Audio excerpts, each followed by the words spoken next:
नमस्कार मंडळी, आज ना मंडळी दोडक्यापासून 2 रेसिपी बनवलेल्या आहेत। या ठिकाणी दोडक्याची भजी पण बनवलेली आहेत आणि भाजी सुद्धा बनवलेली आहे या ठिकाणी।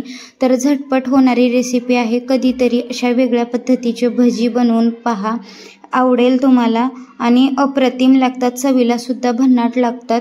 नवीन पाहुणे रावळे कोण घरी आले तर आपण नक्की असा बेत बनवू शकताय दोडक्याच्या भजीचा आणि भाजीचा।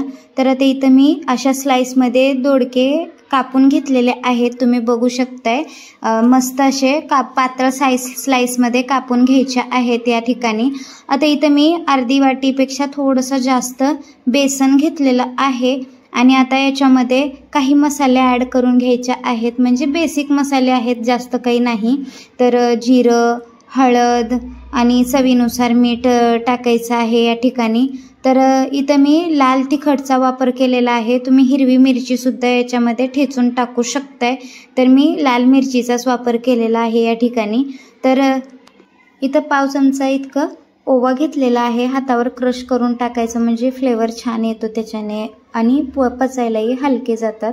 तर आता इथं मी चिमटीत बसेल इतका खायचा सोडा घेतलेला आहे, तर खायचा सोडा सुद्धा याच्यामध्ये घालायचा आणि क्रिस्पी पण होतात, थोडेसे फुगतात भजे, म्हणून मी खायचा सोडा वापरलेला आहे। आणि नाही तुम्हाला वापरायचं असेल तर तुम्ही गरम तेल मोहन म्हणून घालू शकता याच्यामध्ये। तर एकजीव करायचा आहे आणि आपलं बटाटी भजी कशी करतो तसं बॅटर आपल्याला बनवून घ्यायचं आहे किंवा कालवून घ्यायचं आहे, हे पीठ म्हणू शकताय। बघू शकताय मस्त असं आता बॅटर आपलं तयार झालेलं आहे आणि दोडके कापून मी धुवून घेतले होते। आता जसं आपण भजी बटाटा भजी बनवतो ना, तशाच पद्धतीने डीप करून गरम तेलामध्ये आपल्याला सोडून द्यायचं आहे। मीडियम गरम करायचं आहे तेल आपल्याला, अगोदरच मी तेल गरम करायला ठेवलं होतं आणि पीठ भिजवत वगैरे बसायची गरज नाही, लगेच तळायला घेतलं तरी चालेल। आता एक एक करून तेलामध्ये सोडून घ्यायचं आहे। लक्षात असू द्या गॅसची फ्लेम मीडियम ठेवायची आहे। पातळ स्लाइस जरी दोडक्याचे असले तरी ते तळायला थोडंसं उशीर लागतातच, त्याच्यामुळं थोडंसं गॅसची फ्लेम मीडियम ठेवायची आहे, जास्त लो पण नाही आणि हाय पण नाही। तर जेवढे मावतीन तेवढे आपल्याला भजी आता इथं सोडून द्यायचे आहेत। ही भज्यांची रेसिपी नक्की ट्राय करा, व्हिडिओ कसा वाटला कमेंट्स बॉक्समध्ये सांगायला विसरू नका। बघू शकताय मस्त असे भजे आता आपले तळत आहेत, गॅसची फ्लेम मीडियमच ठेवायची आहे आणि मावेल तितके भजे आता आपण सोडून दिलेले आहे त्याच्यामध्ये।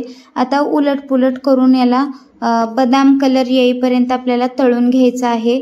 बघू शकताय मस्त असं ब्राऊन कलर खालचा आला की लगेच आपल्याला बाजू पलटी मारायची आहे, सगळेच भजे असे क्रिस्पी होतात। बघू शकताय 3 ते 4 मिनिटातच हे भजे तळून रेडी होतात। बघू शकताय मस्त असा कलर आलेला आहे आणि तळून सुद्धा झालेले आहेत आपले आता भजी। तर आता हे भजी आता आपण काढून घेणार आहोत, मस्त होतात, तेलखट वगैरे होत नाहीत, नक्की ट्राय करा एकदा। बाकीचेही भजी मी अशाच पद्धतीने तळून घेणार आहे।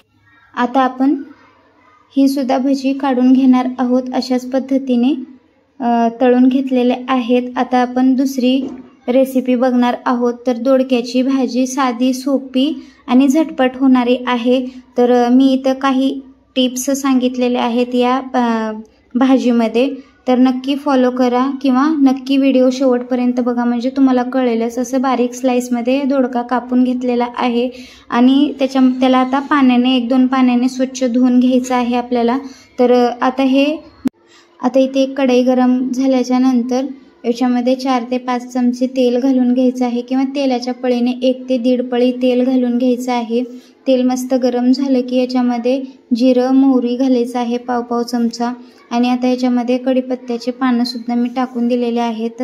मस्त तडतडले की मग याच्यामध्ये अशा स्लाइसमध्ये 2 मोठे कांदे मी कापून घेतले होते, ते याच्यामध्येच टाकायचं आहे आणि आता कांद्याला मस्त फ्राय करायचं आहे किंवा थोडासा कलर चेंज होईपर्यंत आपल्याला परतत राहायचं आहे। 2 ते 3 मिनिटांमध्ये लगेच याला कलर आल्याच्या नंतर कांद्याला याच्यामध्ये गरम मसाला, लाल तिखट 1 चमचा आणि काळा जो मसाला असतो तो आपण 1 चमचा वापरलेला आहे या ठिकाणी आणि पाव चमचा हळद वापरलेली आहे आणि एकजीव करून घ्यायचा आहे। गॅसची फ्लेम मीडियम ठेवायची आहे आता ती टिप्स कोणती ते मी तुम्हाला इथं सांगणार आहे। तर याच्यामध्ये मी दह्याचा वापर केलेला आहे। अर्धी वाटी मी दही घालत आहे। दह्यानं खूप छान टेस्ट येते या भाजीला आणि फ्लेवर वेगळा लागतो थोडासा, तर चांगला लागतो तसं। तर बघू शकता मी इथं दही घातलेलं आहे आणि एकजीव करून घेत आहे। तर दह्यानं टेक्स्चर खूप छान येतं या भाजीला आणि जास्त पाणीसुद्धा मी या भाजीला वापरलेलं नाही। तर वरती आता झाकण ठेवून एक वाफ काढून घ्यायची आहे। गॅसची फ्लेम मध्यम ठेवायची आहे। बघू शकताय मस्त असं दही आता शिजलेलं आहे किंवा तर्रीदार मसाला आता रेडी झालेला आहे तडक्याचा म्हणू शकताय। तर आता या ठिकाणी आपल्याला हा जो दोडका आहे धुवून घेतलेला तो याच्यामध्ये टाकून घ्यायचा आहे। बघू शकताय एकजीव करून घ्यायचा आहे। आता वेगळं दुसरं काही वापरलेलं नाही, साधी सोपी रेसिपी आहे। फक्त याच्यामध्ये वेगळं म्हटलं तर दही वापरलेलं आहे, थोडंसं चटपटीपणा या भाजीला येण्यासाठी। तर बघू शकता एकजीव करून झाल्याच्या नंतर चवीनुसार याच्यामध्ये मीठ घालून घ्यायचं आहे। मीठ मी थोडंसं हातानेच घालत आहे, मला अंदाज मिठाचा हातानेच कळतो। तर बघू शकता इथं शेंगदाण्याचं कूट घेतलेलं आहे, एक 3 ते 4 चमचे मी शेंगदाण्याचं कूट घेतलेलं आहे या ठिकाणी। आता इथं मी अर्धी वाटी पाणी घालत आहे या ठिकाणी।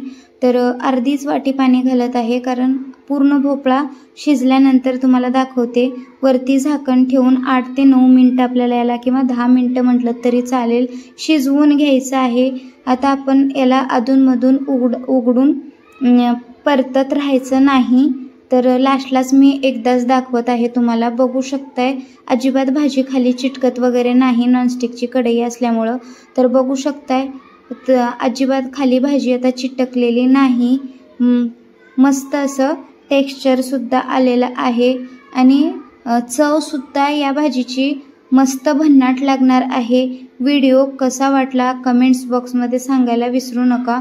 आता ही आपली भाजी रेडी झालेली आहे म्हणू शकता, भजी रेडी झालेली आहेत आणि भाजीही रेडी झालेली आहे।